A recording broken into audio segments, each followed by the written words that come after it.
All right, let's discuss some of the hot topics we're following right here on the Ringside Politics program. Election results give Democrats big wins on Tuesday. They won everywhere. They won in Georgia. They won in Pennsylvania. They won in California. They won in Maine. They won in New York. They won in New Jersey. They won in Virginia. Don't let anyone tell you that it wasn't a complete debacle for the Republicans. The far left is very, very energized by their Trump hatred, their Trump derangement syndrome, and they're embracing communists like Mamdani, Mamdummy. And that's going to continue. And what they're going to keep saying is affordability, affordability. And that's going to be their message when, of course, inflation is now down to 3% when it was 9% under Biden. Interest rates have come down. You know, tariffs have brought in new revenue. The trade deficit is cut in half. You know, we've had all these good economic bits of news, but there's still people feeling the crunch. Consumer confidence is low. So what I recommend to the GOP is to embrace what's going on in this country, focus on this country, focus on America and our economy. What James Carville said 30 years ago, he's a doofus, but what he said was true. It's the economy, stupid. Now, I do have questions about how the vote was conducted in New Jersey. I'm looking at the totals there, hundreds of thousands more votes this time than last time. And it seems to me you had hundreds of thousands of people leave New Jersey. How did they get so many more votes? And the question is, you know, why aren't the Republicans going to challenge these mail-in ballots? They're corrupt. And that's how they steal elections. They do it time and time again, the mail-in ballots. This has got to be priority number one to end this. I mean, we're going to have a debacle in 2026 if we still have states all over the country doing mail-in ballots. I mean, of course we need voter ID. Of course we need to clean the voter rolls. Of course we need to go to paper ballots. But the number one issue for me is these mail-in ballots, which are easily corruptible and obviously leading to stolen elections, in my view. So we've got now 38 days of the shutdown continuing, the Schumer shutdown. And as it rolls on, incredibly, the voters in these states on Tuesday blamed the Republicans. That shows you the messaging of the party is not good. This is not the Republican shutdown. It's the Schumer shutdown.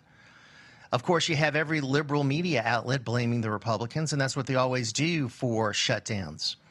So the image needs to be focusing on the American people, their economic problems, getting this solved, but we don't want to cave in to the Democrats. So the answer is to do what President Trump recommends, and to get rid of the filibuster.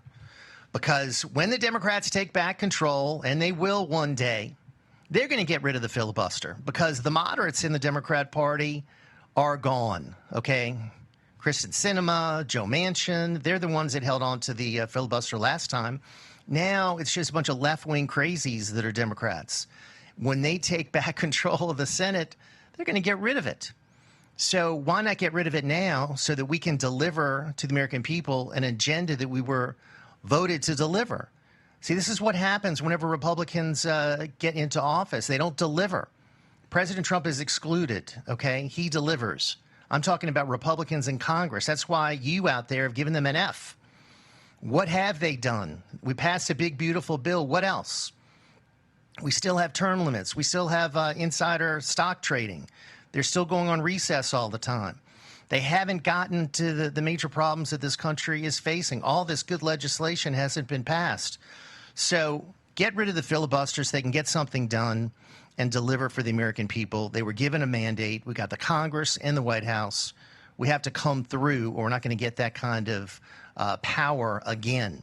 And with all the flights canceled, all the federal workers out of work, the SNAP benefits unpaid, this is obviously a reason to do what President Trump calls a nuclear option and get rid of the filibuster. All right. We're also getting rid of someone who is a horrible, evil person. She is leaving after 40 years of terror. And, of course, I'm talking about Nancy Pelosi. My gosh, she has been a disaster from day one.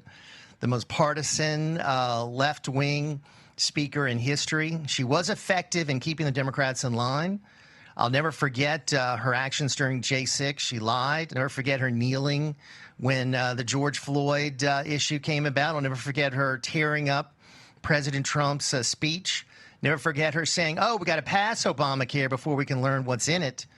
I mean, come on. I'm sorry. She's a liar and she's evil. Other than that, she's great.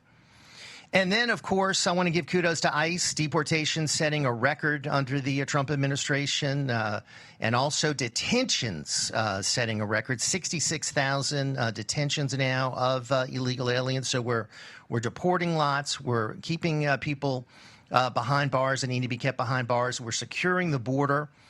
And all of that is delivering for the American people. And finally, breaking news this morning about J6. The Blaze is reporting, Steve Baker has been on this since day one, that they may have actually uncovered who was the J6 bomber.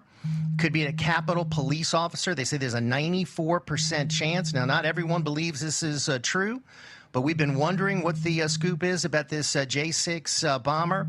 I've questioned whether it was an inside job from the very beginning. Now, the Blaze is reporting that they have a 94% to 98% probability that it is.